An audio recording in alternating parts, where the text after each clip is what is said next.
Let's get some analysis now with Joachim Bitterlic in Berlin. He's a former German ambassador to NATO.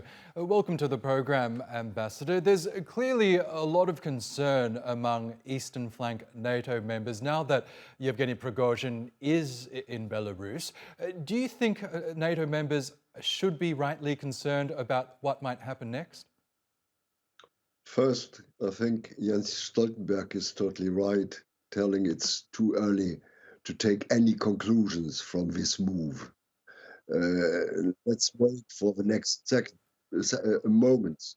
But at the same time, we have to be aware of the fear of the NATO member states at the eastern flank. They see another 20,000, 25,000 well-equipped, well-trained soldiers in the neighboring country in Belarus. But what does this mean again for Belarus?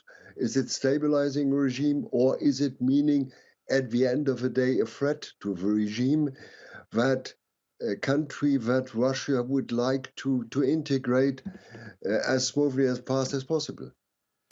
Ambassador, do you believe that these latest moves with Prigozhin is actually part of a wider strategy on Vladimir Putin's part to bolster Russia's defenses in Belarus? Of course, Belarus was a staging ground in the lead up to this invasion.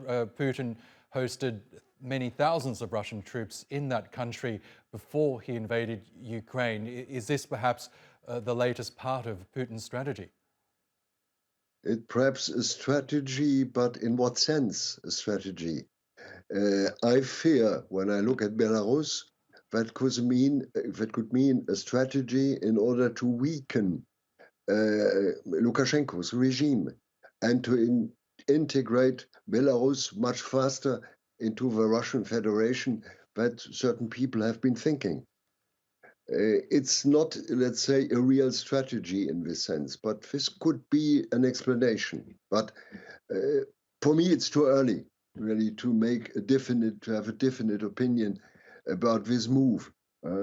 Let's see how it develops. I understand our Eastern European neighbors, either in the Baltic countries or in Poland, I understand well. They fear. But on the other hand, let's wait and see how this develops.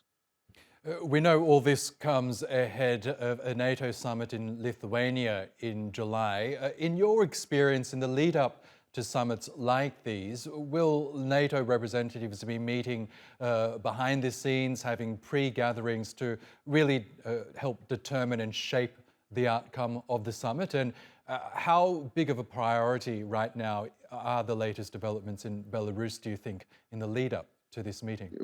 It's normal that all the analysis, all the intelligence from different NATO member states is coming now together in the preparation of this summit in beginning of July. I think it's normal. But I think NATO will stick to its main objectives: to reinforce its eastern flank, to reassure our members in the east, and at the same time to warn clearly the Russians not to go beyond certain borders, because NATO is refraining from any, let's say, further steps. The Russians should be aware, and at the same time, NATO member states will, let's say, continue reinforce their support to Ukraine, especially on air defense, where it's the real need at the end of the day.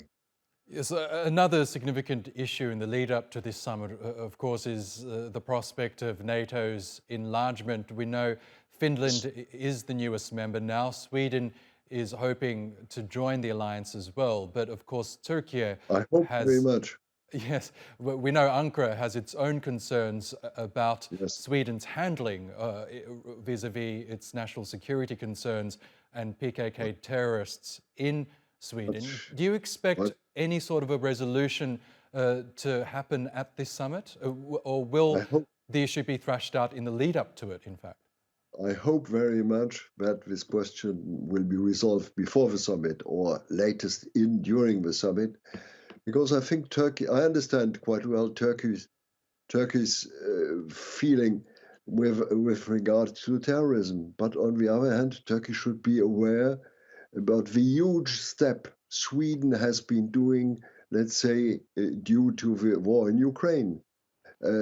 Sweden, traditionally neutral, is willing to become a member of NATO, reinforcing the northern flank. And at the same time, Sweden has changed its politics towards terrorism, especially to PKK.